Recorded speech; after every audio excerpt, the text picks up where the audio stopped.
Hey y'all, this is Lindsay with Find Fearless Coaching, and I am back for episode 6 of a Fearless Life interview series. And my guest today is magical.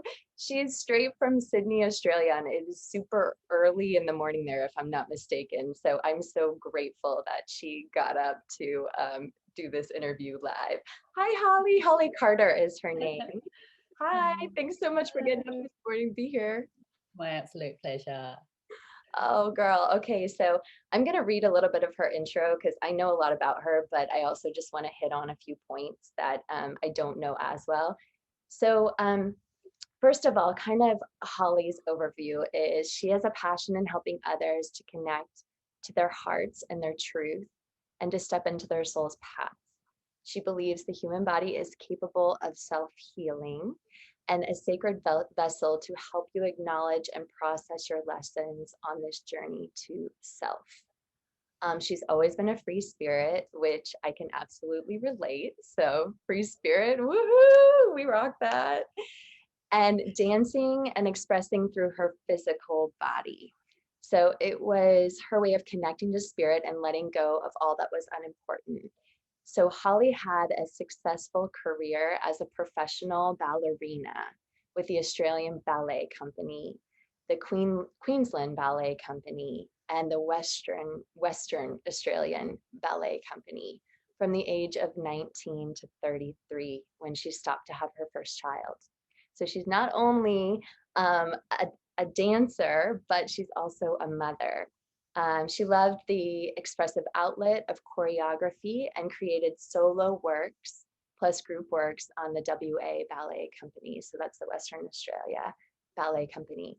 Now, or today, Holly teaches yoga, Pilates, dance, and moved HC, which I'm not quite sure what that is. So I'm going to check in with you about that, Holly.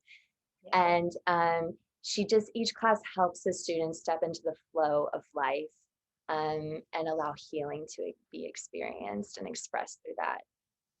So Holly has a program that she's running that we can kind of talk about a little bit later. And she's also stepping into the realm of coaching and taking new clients. So we'll dig a little bit deeper into that as we move through the interview.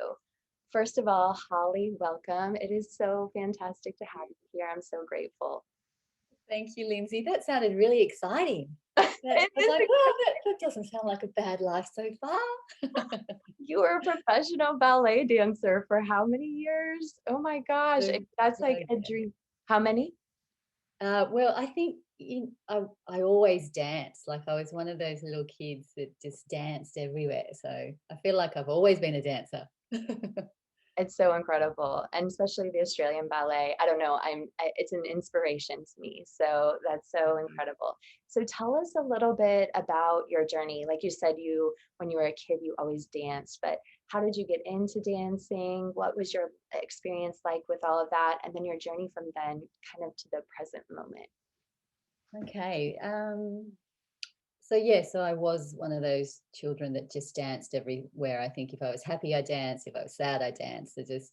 That was my way of moving what I was feeling kind of out. And my grandma bought me my first ballet shoes, my lovely grandma, and I think that kind of started me on the path. Um, and it was always kind of a heart calling to dance. So I, went to the local ballet school, wanted to go professional full time in year 11, but my mother said that I needed to finish year 11 and 12. So that's when we found a school where I went to normal school in the morning. No, I think I danced in the morning, went to school in the afternoon. So improved my dancing and still got year 11 and 12. Um, and yeah, I had a few moments through my career where I didn't know if it was what I still wanted to be doing. So I kind of lost the passion because of things that were happening, in the company I was in, or internal self work that I needed to go through. So I had a year off when I was 20 and went and worked in a pub in London. And I felt like I just needed to be a normal person, like normal, not a crazy focused dancer.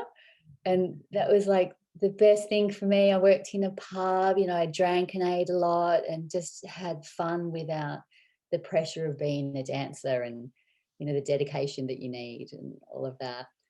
And then I realized that no, I did actually want to keep dancing. So then I had to work out how to get back into it again. And I came back to Australia, hired a little community hall, and started to teach myself how to dance again and get my standard back up. For about 6 months, I was doing that, working part time jobs. And then I auditioned for a few universities and I got into a few of them, but chose the Victorian College of the Arts in Melbourne, Australia. And the thing about that was I got to do more contemporary dance as well as ballet and got into choreography more as well and the history of dance more. And it was amazing. So I did 2 years of my Bachelor of Dance and then was accepted into the Aussie Ballet. So my mother keeps saying, "Oh, you should have finished your degree." And I'm like, "But mom, I became a professional ballet dancer." I'm like, "Come on." Isn't that the dream? Isn't that the degree, you I know? know. I'm like, this is what it was leading to. But yeah, Can I it would ask? be nice to have that piece of paper to put on the wall. Yeah, Um, but you have videos and all kinds of other yeah, things to replace that, but I absolutely understand. I wanna true. interrupt you really quick because I wanna hear the remainder of your journey, but I just wanna know what it felt like in that moment when you became a member or a dancer for the Australian, was it which The company was it? Australian The Ballet. the Australian Well, Ballet Company. yeah, I started with the Queensland Ballet when I was 19, so I forgot about that. From when I finished year 12, I danced full time in Sydney for a while to get my solo seal, which is the highest certificate in the Royal Academy of Dancing. And then I spent a year with the Queensland Ballet. And it was from then I went to the pub in England. um, I love yeah.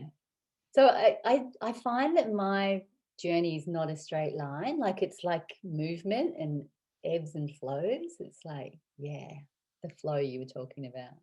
Okay, yeah, so I wanna hint on the flow, Okay.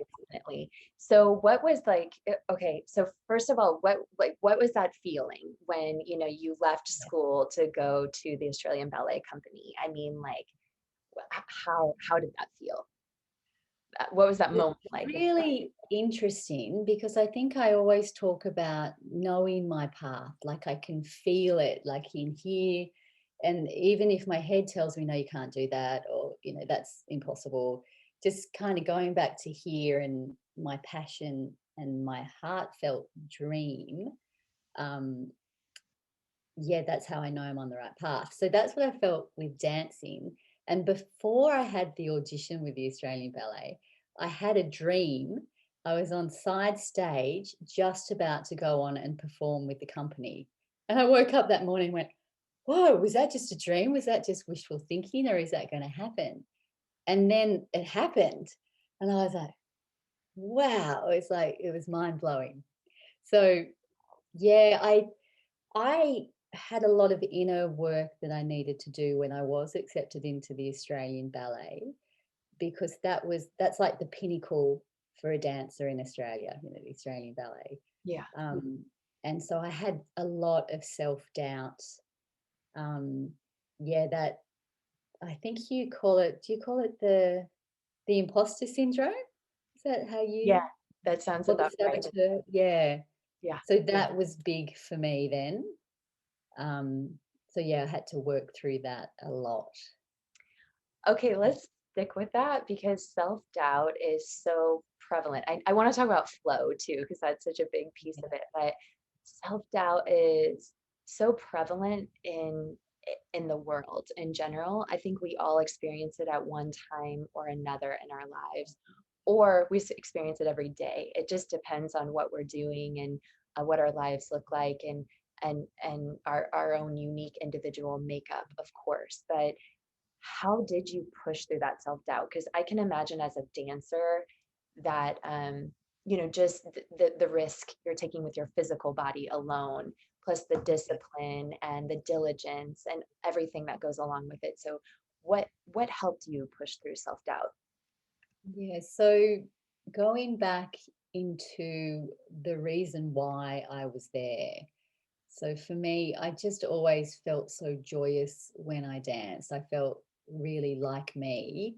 And find for me with creativity, when I get into teaching yoga, I feel that my ego moves out of the way and something bigger flows through me. It's like Ah, I'm the conduit. Yeah.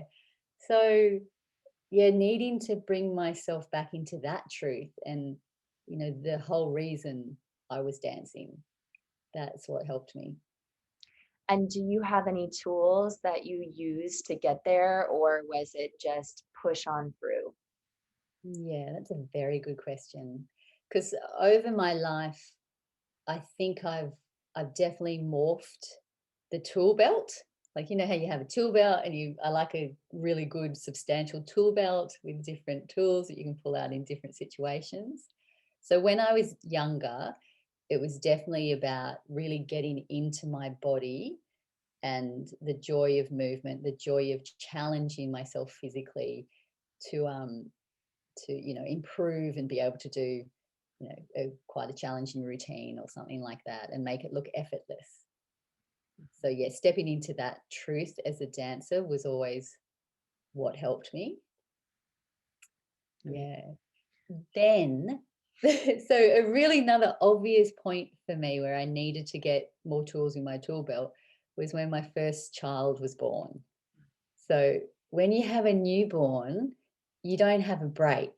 Like you're the one. You are the sole nurturer. Even if you have other people around you, that you can pass the baby to for a little while, it pretty much all falls on you. And I could feel what was going on in my head, like it was quite busy. And that's when I really got into meditation.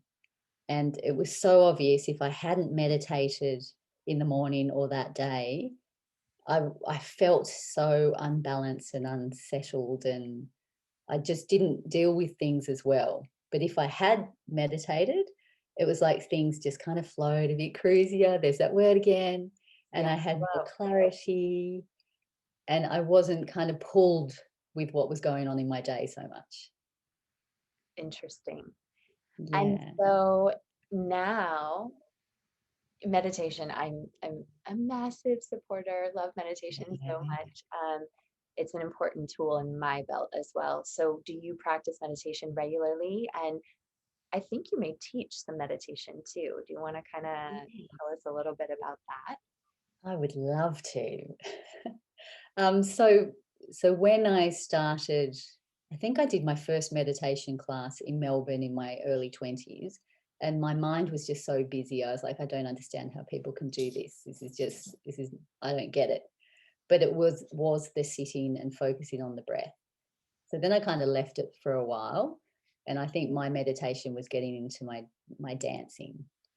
Um, but then when I realized I needed it again, listening to chanting, the Buddhist monks chanting was what really helped me find that focal point. Yeah. So bringing my awareness back to their chanting and the vibration of the chanting. I find like with dancing, it's all about tuning into your energy and expressing. And with meditation, for me, in the beginning, it was about the vibration and the energy that I needed to center myself with. So I love chanting. I'm really into mudras at the moment, like different hand positions and the energy that is drawn into you through just a simple position of your hands. Yeah, mantras, the words that you use and the vibration that that brings into you. And yoga nidra is another fabulous one because it takes you through your body parts. Yoga nidra is translated as um, so yoga is union and nidra is sleep. So it's like your body has the deepest sleep ever, but your mind is still focused and aware and conscious. So 20 minutes of yoga nidra is like a really deep sleep. So if you push for time, yoga nidra. So for anyone who doesn't know what yoga nidra is, can you kind of express, or can you kind of express a little bit further what it is, or give an Sure. example? Yeah. So a lot of meditations, you actually come to a seated position. So the whole point of yoga asanas is to prepare your body for sitting. Some people have trouble sitting with their spines and their pelvises and everything. So yoga nidra is laying down. So that's a lovely, preparation. You're already supported and relaxed and soft. And then you listen to a voice that guides you into your breath and then guides you through the different body parts. So, sometimes I start with your right hand thumb, and all you need to do is take your awareness there. You don't need to move, you just imagine or feel that area. And then you go through the whole body. Different people do it differently. There's often focus on your third eye to bring visualizations there. Yeah. So really, the person that's teaching the yoga nidra can be quite creative with where they go with it. But I find for me, the body awareness, the focus on the breath, really helps people to come into their bodies. Because often we're stuck and we're just a head that's getting through life. And, to bring yourself down into your body and to feel what's going on and not have the fear Mm. of whatever emotion is held and maybe stuck within you. What are the benefits?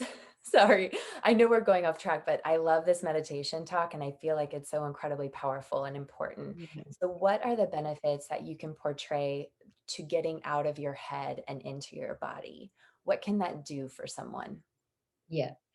So from my experience, and I think a lot of people that I know, when you have maybe trauma or situations when you're younger that you didn't quite know how to deal with, or there was fear and you couldn't express how you felt, your body kind of holds the memory. Um, so there's kind of areas in your body where the memory is held and kept safe. And it's for children, that's a really safe way to get through what they're experiencing. Right. And then as you get older and you're more ready, you have more tools in your tool belt to deal with the feelings and their sensations and the expressions, then they start coming out. And sometimes, if you're not aware of what's happening in your body, the feelings can be overwhelming and you have no idea what's going on. You might feel that you're going a bit crazy, you're really angry or you're really sad, or, it's an extreme of emotion that is not, doesn't feel like it's connected to the current situation. Does that make sense? Absolutely. Yeah. Yeah. Because the situation is still in here and this is all occurring kind of in here, but Yeah. there's no realization that it's actually all interconnected and it stems Yeah. from potentially something in childhood or trauma that happened earlier on in life. Yeah. Okay. Definitely. Yeah. So yoga nidra is great for post traumatic stress disorder because you're in a safe place, you're connecting to your body consciously, and your body is allowed to open and to let go. Oh, so there's a few different kind of paths you need to get through, and then they keep coming up again, and so it's layers of healing I talk about. Mm. um, and the layers of healing that you can express where you are now in this moment. um, yeah. So for me, I've felt like a disconnection between my head and my heart for a while, or in my past. And then another one for me is kind of like my inner central axis was like pulled in. And so outside here, I was open and expressive, but inside, like deep inside, there was this fear and this held trauma, and I hadn't known what it was for a long time. So it was only in my late 20s it started coming out, and then there was another moment at the end of 2019 where life just kind of just was pulled out from under me. What I thought was real wasn't. And I had this. So a year before, I got this pain in my back, and I said to a friend, I feel like someone's stabbing me in the back. And I said, I don't know why. My yoga's not working. Kinesiology that normally works for me wasn't working, and nothing that I would normally do was working. And it wasn't until later when, my whole world did its thing that I went, so I had been betrayed by the person closest to me. And then I was like, oh, my body knew what was going on. My mind couldn't figure it out. Yeah. And then it was like, oh, I get it now. Wow. Yeah. And that was a moment where I didn't, like, for 2 years before that happened, felt really unclear of my path ahead. Mhm. And that was weird for me because I'd always had a lot of direction. It was always dance, and then it was family, and then it was my dance and yoga school. But I was like, I don't feel it. I don't know what's going on. And sometimes you just have to ride it out. Let's talk about that now. So, Which bit? There was so much in there, Lindsay. well, the ride it out, okay? Because Yeah. that's the flow. And unfortunately, the flow isn't always comfortable, right? Sometimes the flow is like the most uncomfortable, uncertain thing that can possibly happen. And I'm not exactly sure what your experience in 2019, but I can also just let's talk about too, like the things on the world stage that have occurred, So tell me about flow. Like, how do you find your flow even when things may be chaotic Yeah. or uncertain? Yeah. So that's when meditation comes into it again, Okay. and finding your center. So often it's hard for people to meditate. So I had a chat to a friend who's a surfer, and he said to me, I feel that surfing is meditating. And I said, well, explain it to me. And he was saying, I'm on my board, I'm in the moment, I'm just experiencing everything around me. I'm not lost in my thoughts, I'm just there. And I'm like, yeah, that's it. So finding what brings you into the moment, and nature is a wonderful teacher. So for me, if ever I'm off balance, just getting up in the morning and watching the sunrise, and just the beauty of the sunrise. And each day it's different, each moment it's different. So finding, I guess, your bliss, your joy, what brings you into the moment. So it can start as doing an exercise class, connecting to your core, your physical core, using your breath. Breath is so important. I can't believe I haven't talked about breath yet, because the breath just is what brings you into the moment. And it also is a great teacher to help you learn about your emotional state. Because I'm so excited at the moment. I'm like, oh, this is excited. So I'm like, so sometimes you just need to breathe out and relax into the flow again. Often when things are challenging, we do go, and it's like, you're up here and I'm good, I can do this, I can do it. But you actually have to go, yes, I can do it. I did a tandem skydive when I turned 40. I wanted to do it when I was 30, and then life just got really busy. So my sister gave it to me as a present for my 40th. And through the training, the instructor said, when you jump, when you're free falling, you're going to have to breathe out.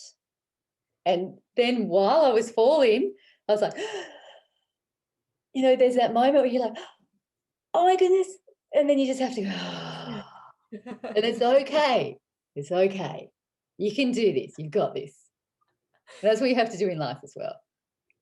Yeah. Amazing. Did I answer your question? I think so. I can't even really remember what my question. Oh, we were talking about finding the flow in chaos, and I think that was perfect because Yeah. I too have jumped out of a plane just once in my life. It was Yeah, magical, but I don't think it gets much more chaotic than that in life that's because you're right. facing the fear of death right there. Even though you know that there's a parachute or a person, I'm sure did you dive Yeah. into them? I did do tandem, yeah. So Yeah, there's a person that's really kind of in control on your back and they have a parachute, but yeah, it's still that free fall, like you said, of no breath. You just completely forget because yeah. yeah, all the things come up, right? So, Thank you. um, so yeah, Can I you think, hear my dog? I yeah, don't know. My dog's just playing down there. I don't know if you can he's see him. really active the whole time. I don't know if it's a he or she, but It's okay. she got off the All right, the couch. and Yeah. yeah, he's been hanging around. So, uh, Um, well, okay. I want to come back to fear because that's kind of my thing, right? Is like, Yes. how do we find our fearless? I don't think we ever rid our lives of fear, right? Fear never goes away. And sometimes fear can be really beneficial because it can protect us from things, but sometimes it can really hold us back from things that we want to create. And so I would just love to hear of an example or in your life how you've really um, faced fear. I'm sure that auditioning for, I don't know, I can't even imagine like being in the professional ballerina stage, but also being a mother and all the other amazing things that you've done in your life. How do you find you're fearless? Yeah. I find fear is a fabulous teacher because it's there to shine the light on what you need to face. And I'm I'm a Scorpio, so I like the deep, dark stuff. Like, and I find that all our lessons, the the transformational lessons, are the ones that are challenging. So, um, so one of my fears at the moment, because I'm a widow as well. So one of my fears is being able to create the life that I want for for myself and my children. So I've got two boys who are 12 and 14 at the moment, and they're amazing little blessings in my life. So a big fear that came up for me as a single mum was, how can I do this by myself? Mhm. Wow. Yeah. And and if I get into my fear, it's all head based, it's all thought.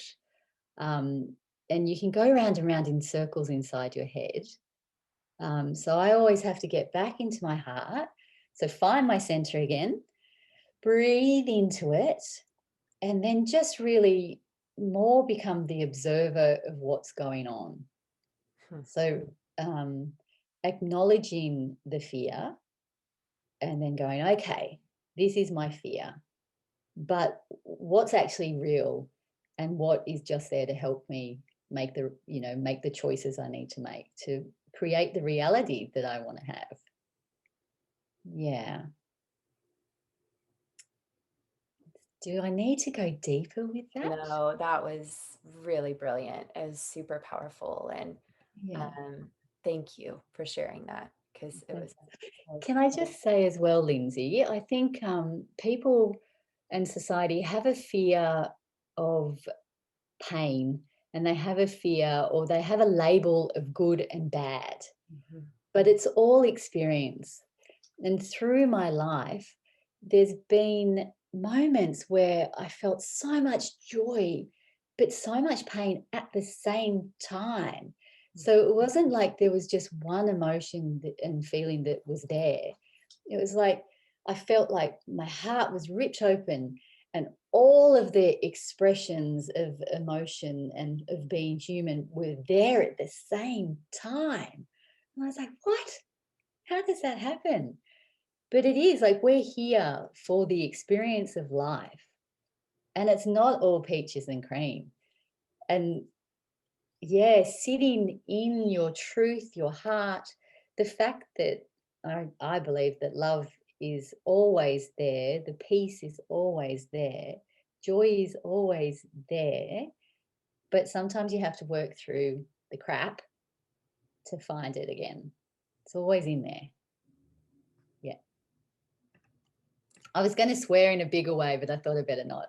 Oh, we're not against swearing here. Well, at least I'm not. So if anyone's offended by it, sorry. But that was actually perfect, because I was going to ask you to leave us with one nugget of truth of, what you would like to say or portray. And that was so beautifully said. So thank you for that. Can I do one more though? Yes, of course. And then I want to hear about, before we jump off here, I also want to hear about your offerings, and you can, talk about those and what you have coming up in your future. Great.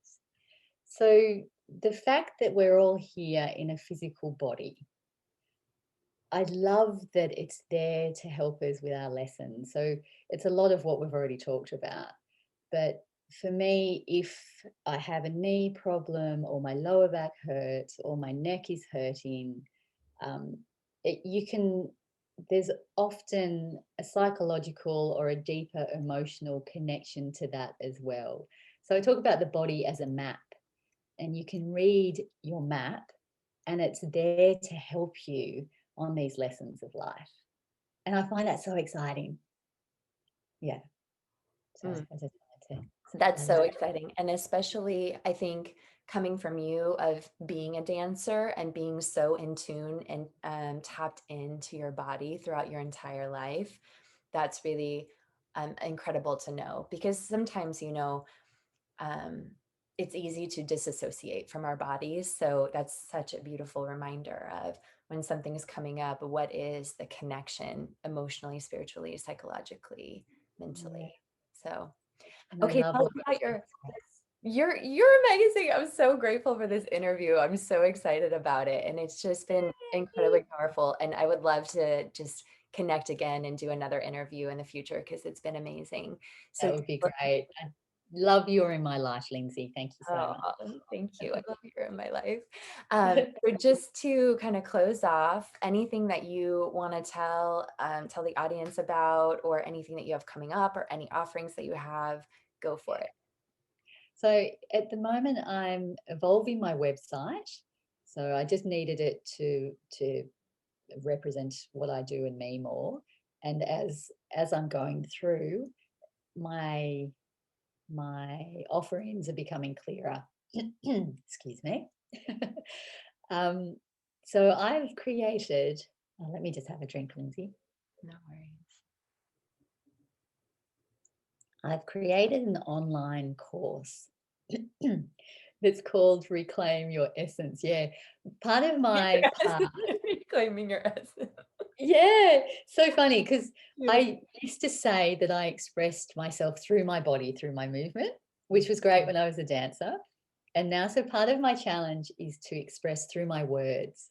So it's funny that when you said, okay, talk about your offerings, I'm like, exactly. Yeah, it's okay. So yeah, so it goes back to speaking your truth.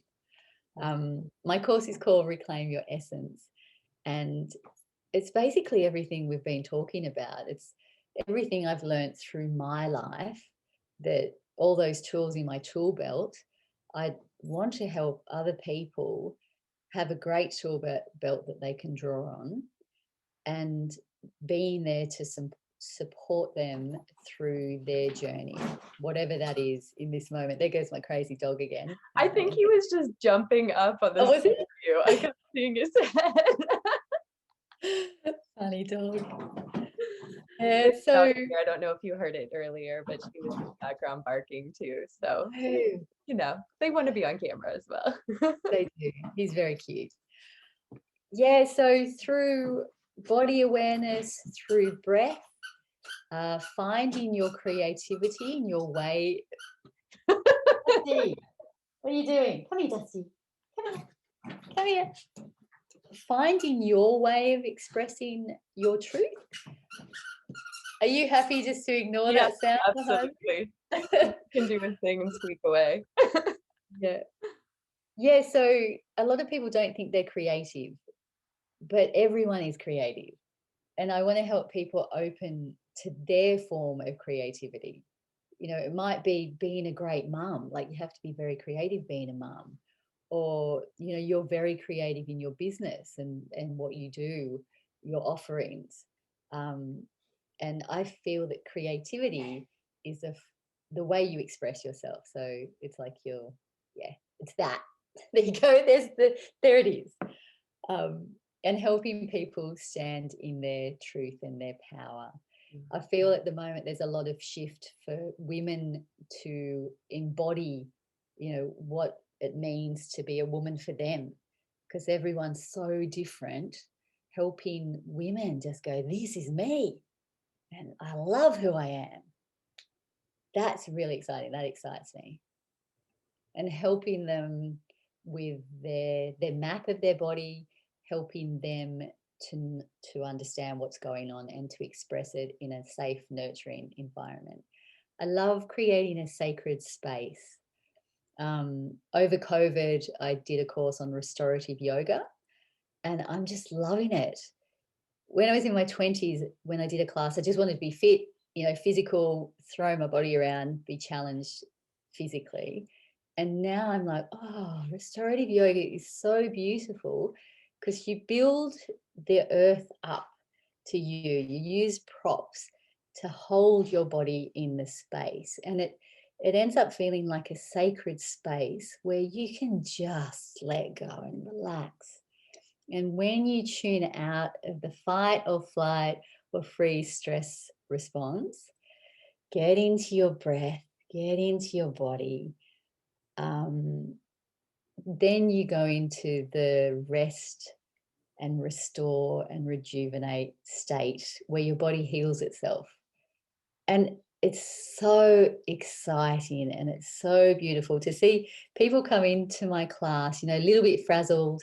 It's at 6:30 at the end of the day, and they're like, oh, you know, my day's been blah, blah, blah. And then when they leave, it's like they float out of there. Yeah. So yeah, finding the balance between the active, exciting life and exercise, and then the rest and the slow time, the downtime. We need that balance.